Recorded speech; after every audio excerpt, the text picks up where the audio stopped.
Fala galera, tudo bem com vocês? Eu sou Mariana Mascarenhas, jornalista e pesquisadora do Centro de Estudos Logoimagéticos Condés Fotós, e aqui ao meu lado está o professor Dr. Jack Brandão, diretor do Condés Fotós. Tudo bem, professor Jack? Tudo bom, Mari? Tudo bom, pessoal? Como é que estão?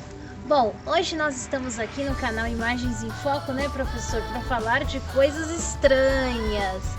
Mas coisas estranhas referentes à série, isso mesmo, muitos já devem aí ter imaginado o que eu estou falando, afinal é uma série que está dando o que falar, né, professor? Muito. Tem batido aí recordes de audiência e é a Stranger Things. E é sobre ela e algumas questões que ela nos traz que nós vamos falar hoje em nosso canal. Muito bom, é isso mesmo, pessoal. Vamos lá. A série é muito interessante, principalmente porque é uma série que ela busca retratar os anos 80. Não esqueça, os anos 80 nós estávamos ainda no ápice da Guerra Fria e nós estamos vendo resquícios de um revival dessa Guerra Fria também. Bom, a gente já vai falar sobre isso. Bom, e antes de mais nada, nós pedimos mais uma vez aí que se inscrevam em nosso canal, deixem o like, comentem, afinal nós não queremos pedir aí o apelo do mundo invertido, né, professor? Senão, olha, nós vamos pedir para os monstros irem atrás de vocês. Olha que eu tô falando sério, hein? Pois é, pessoal. Então fiquem aí, roda a vinheta, porque estamos começando mais uma edição do Imagens em Foco.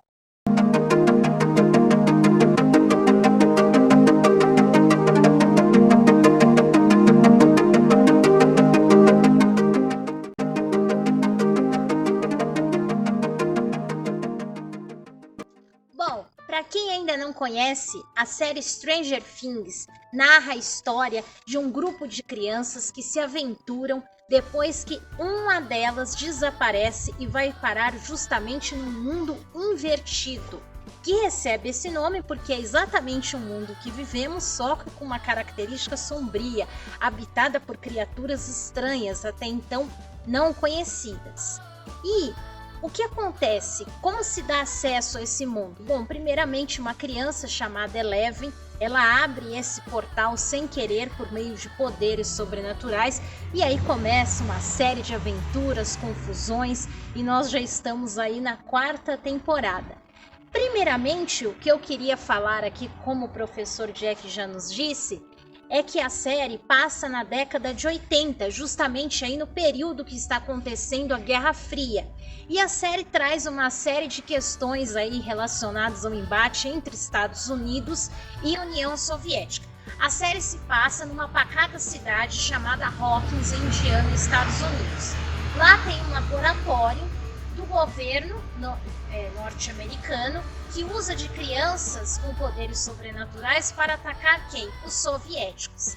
E aí, professor, algo que eu queria que você comentasse, e até quem assistiu a série poderia comentar aí também, é que me pareceu que a série faz uma ironia bem interessante a forma como os próprios norte-americanos viam, né, a União Soviética, viam os russos, porque era um momento que existia muitas propagandas anticomunistas, né, eles achavam que ia aparecer um soviético do nada, um espião soviético ali do chão, e isso é muito bem retratado na série, né, e a meu ver não foi uma retratação no sentido crítico, mas no sentido sarcástico aos soviéticos. O que você tem a nos dizer?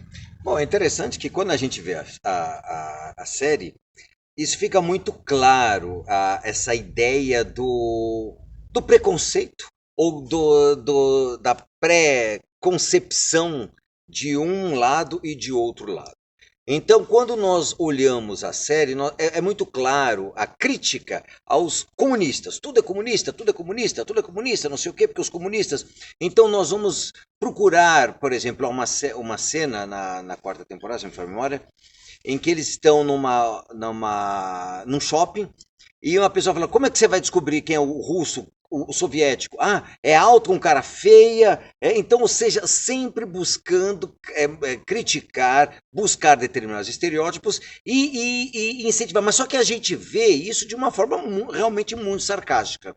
Porque eles mostram da mesma maneira os próprios Estados Unidos.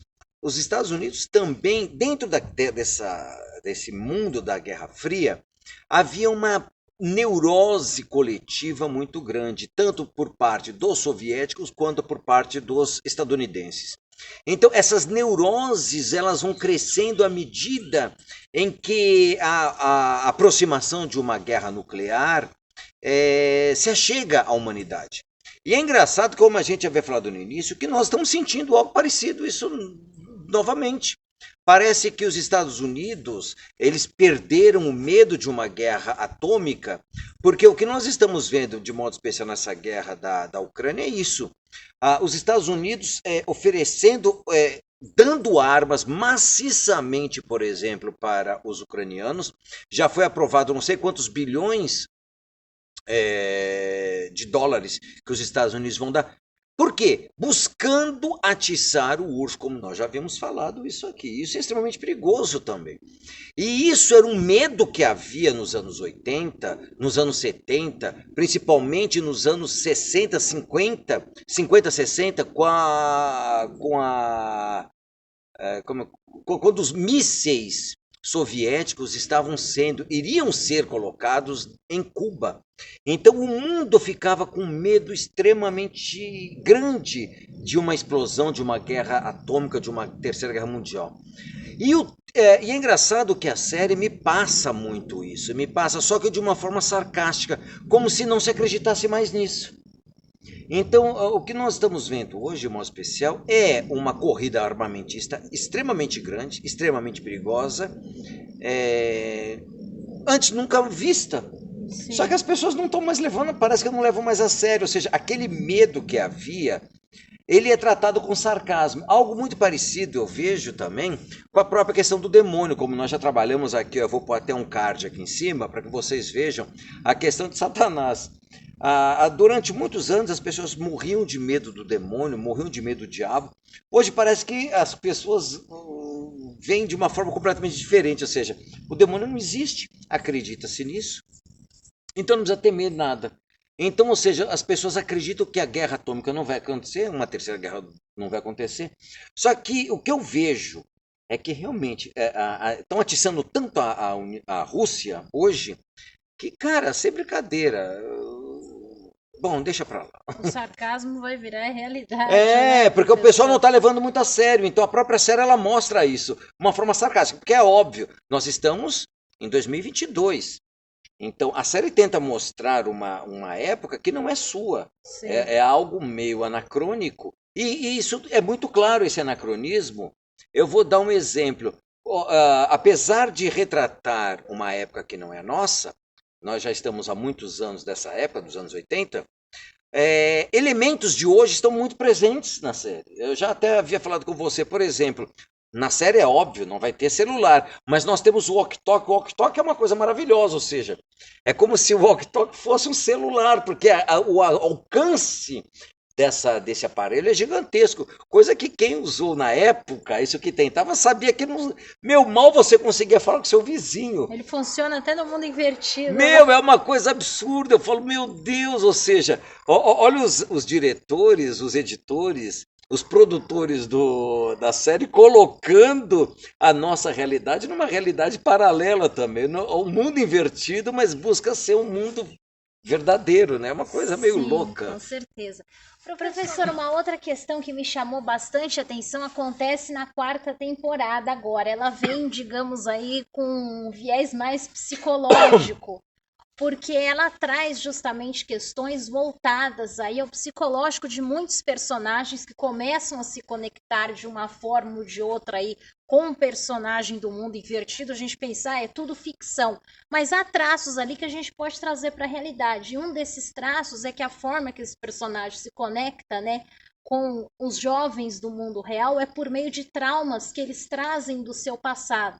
E aí eles começam a ter visões desses traumas que eles sofreram, ou ainda um outro caso em particular que nos chama a atenção, que é justamente a Eleven, que é a menina que tem superpoderes.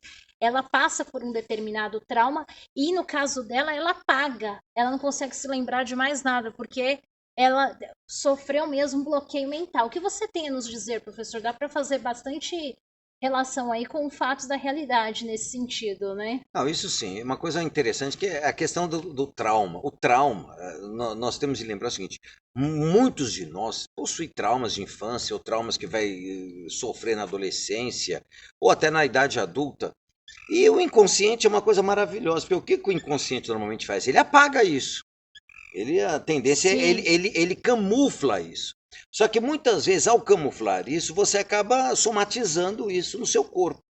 Então você acaba sentindo esse trauma de uma forma ou de outra por meio de doenças no seu corpo ou de situações que te levam a um desespero, a uma angústia sem você saber. E a série vai mostrar isso exatamente a personagem buscando de uma forma ou de outra, é lógico que por meio de uma ajuda, porque ela sozinha não vai conseguir ver isso, ela busca isso, ela busca superar esse trauma para que ela possa voltar a ter seus poderes. O que eu acho muito interessante nisso daí é exatamente isso. Quantas vezes nós temos traumas, nós temos angústias que nós não sabemos e que nós muitas vezes temos de tentar buscar as respostas. E essas respostas têm de ser encontradas e vão ser encontradas por quê? Por nós mesmos, muitas vezes por ajuda de um profissional, de modo especial um psicólogo, por meio de terapia. Então isso é muito importante, porque se você não descobre esses traumas, você acaba o quê? Sofrendo e não entende por que está sofrendo tanto, né? Sim, com certeza. E até mesmo o papel aí da música, a série chega a trazer essa questão também, porque é uma determinada cena que a gente vai ter que dar um spoilerzinho, porque é uma cena que realmente chamou a atenção. A personagem tá lá porque nesse momento eles são tão envolvidos pelas imagens e traumas do passado, né? Em conexão com o mundo invertido, que eles acabam morrendo. E uma delas consegue, em um dado momento, voltar para a realidade por meio da música. Porque os amigos dessa personagem descobrem que a música ela traz a pessoa de volta para a realidade. E realmente a música tem esse efeito, né? Existe musicoterapia, né, professor? A gente não pode esquecer só uma coisa que é muito importante nós lembrar, que nós falamos sempre no canal. Tudo que nós temos ao nosso redor são imagens. A música não deixa de ser, é uma imagem acústica. Essas imagens acústicas, assim como as imagens olfativas, as imagens gustativas, essas imagens são extremamente poderosas para o ser humano, porque são imagens que são formadas já na formação do ser humano. Então não são imagens que vão sendo formadas ao longo como é que eu posso falar? Da vida da pessoa, ou seja, as imagens, aquilo que eu chamo de acervo iconofotológico, o acervo iconofotológico que nós temos, ele é formado durante a vida de um ser humano. Agora, essas imagens acústicas, essas imagens olfativas, são imagens muito primitivas no homem. Eu vou dar um exemplo. Quando normalmente uma criança nasce, os médicos, isso eu já até comentei isso várias vezes nas aulas, os médicos pegam, a criança nasceu, os médicos mostram a criança para a mãe. A mãe, nesse momento, o que ela faz? Ela beija a criança, ela se encanta com a criança e ela cheira a criança. Este cheiro, ele vai ficar preso no inconsciente dessa mulher pro resto da vida. Então ela vai ter o poder de sentir esse cheiro do seu filho pro resto da vida. Mesmo que esse cheiro desapareça. Só que essa pessoa vai sentir. Então, ao poder dessa imagem olfativa. A série vai mostrar essa questão da imagem auditiva, que é a questão da música, que é também algo muito primitivo. Eu me lembro que quando minhas filhas nasceram, eu cantava muito para as crianças, para as minhas filhas, e até quando a mãe delas estava grávida, eu cantava na barriga delas. E a minha mais velha é uma coisa muito interessante. Ela se mexia, ela era uma coisa muito louca. Você via a barriga, ela pulava de um lado para outro. Era uma coisa. É algo fascinante, ou seja, ao poder que tem isso daí. Com Então, certeza. por isso que muitas vezes a mãe, quando canta, quando a criança está no ventre ainda, e ela está desesperada, ela está com um problema, a mãe, ao cantar, ela acaba aflorando essa paz, essa tranquilidade que estava fora do controle naquele momento, né? É algo fantástico, né? Sim, muito bacana mesmo. E falando em imagens novamente, eu gostaria de chamar a atenção para a caracterização aí dos personagens, em especial o Vecna, que é a criatura do mundo invertido. A caracterização para esse personagem demorou cerca de 7 horas, pessoal. O maquiador aí, já conhecido, Barry Gower, ele também fez a maquiagem de Game of Thrones, que é outra série aí que se tornou ilustre por uma série de aspectos, incluindo a maquiagem. E aí algo que nos chama a atenção, professor, é que apesar de hoje nós temos aí toda a tecnologia, imagens computadorizadas, são muitas as produções que ainda optam por esse trabalho, que é muito maior, né? Tem o preparo e depois ainda tem todo esse tempo somente para caracterizar o personagem, mas muitos preferem manter assim. Seria uma forma aí, professor, de ajudar até o ator a encarnar, né? Porque afinal tudo é imagem. E aí ele vem totalmente caracterizado em seu personagem, seria uma forma aí de estar conectado à imagem com os aspectos internos para que a atuação ganhe ainda mais intensidade. O que você tem a nos dizer? É algo complicado, é uma escolha. A gente tem que entender o seguinte: isso é uma escolha do diretor, é uma escolha e é uma aceitação do ator. Porque hoje nós já havíamos falado até num dos vídeos passados sobre a questão do chroma key, a questão que hoje o cinema, a grande magia do cinema é o fato de o ator trabalhar sem precisar de cenário. O cenário é totalmente reconstruído por imagem digital, é todo construído por inteligência artificial muitas vezes. Então você tem pontos e a partir dos pontos você recria a personagem na tela do computador, ou seja, é a pós-produção. A pós-produção é um trabalho extremamente caro, é um trabalho extremamente longo. Nós vemos, por exemplo, um vídeo como o nosso, nós temos 20 minutos, por exemplo. Quando você usa, aí nós vamos renderizar um vídeo desse e leva 40 minutos para renderizar. Vamos pensar, se você usa o Chroma, um vídeo de 20 minutos vai levar 1h15 para renderizar. Agora, quando nós pensamos num vídeo, num filme, numa produção ou numa série, cujo episódio tem 1 hora, e se você usar 40 minutos de chroma, cara, a renderização leva horas e horas e horas, com computadores potentes. Agora, é óbvio que você tocou num assunto que é uma coisa interessante. Quando você pega o ator, e o ator ele leva 7 horas para se caracterizar, realmente você vê que a própria viagem, a própria imersão do ator, o processo de laboratório, já está lá, porque, eu não consigo me ver ficando 7 horas. Bom, primeiro, eu não consigo me ver ficando 1 hora sendo maquiado. Nem as noivas para entrar na igreja. Pelo amor de Jesus, eu não sei, é uma coisa. Mas é uma opção. Sim. Eu não sei se é uma opção por causa para baratear o custo da obra. Não sei, de repente pode até ser isso. Porque é isso que eu te falo, a pós-produção de uma série dessa é muito cara. Com certeza. É muito cara. Aí vem o fator do capital. É muito dinheiro. Sim. Então, eu acho que pode ser isso. Eu não sei, realmente não tenho ideia. Eu não tenho ideia. Não tenho ideia. Eu acho que realmente é um sofrimento demasiado para o ator. Porque o ator passar por 7 horas, ele vai ter que praticamente gravar todas as cenas Para não se caracterizar todas as Não, porque vezes. se a pessoa todas as vezes, cada episódio, ele vai se caracterizar 7 horas, pelo amor de Jesus Cristo, cara. Ave Com Maria. certeza. Aliás, Game of Thrones também deu o que falar, nós chegamos a falar a respeito, porque Exatamente. eles optaram não por chroma key, não por estúdio. Gravaram a céu aberto, foram madrugadas congelantes, eu assisti o making off, mas eles optaram justamente por trazer mais realismo. Tanto que você vê, o Game of Thrones foi aquela questão. Tanto que os episódios finais, as pessoas caíram matando, acharam que foi muito escuro, Sim. mas foi a busca, foi aquela que eu falei, a opção do diretor por realismo. Exatamente. Porque quando você vai fazer uma batalha noturna é para não enxergar mesmo. Numa época em que se busca retratar a ausência de luz artificial, então Sim. tudo opção, né? E professor, o que você tem a nos dizer sobre o sucesso dessa série? Porque olha, nessa semana aí foi divulgado que ela já bateu recorde na Netflix.